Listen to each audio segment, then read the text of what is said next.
Сәлем достар, бүгін біз интро жасауды үйренеміз. Бұл Android соткасы. Енді мына предложение Google'дан басамыз, мен описаниясы сайтта бар.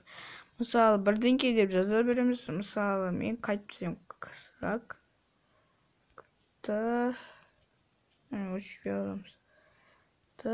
мысалы, өзіңіз қалай интроны атауын қалай істегіңіз келеді. Сөйтіп домалақты басса, сосын мынандай шығады. Жаригой не таңдайсыз, өзіңізге керектен. Әрқайсы әртүрлі болады суреттерде. Өздеріңіздер білесіздер. Мысалы, мына бүйтіп, міне естіп істеген. Мына қараңыздар. Осындай интролар бар. И потом мынаны басамыз.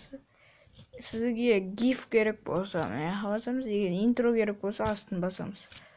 Мына үстіндегі GIF, астыдағы интро. Және сіздермен болған қазақ кітабы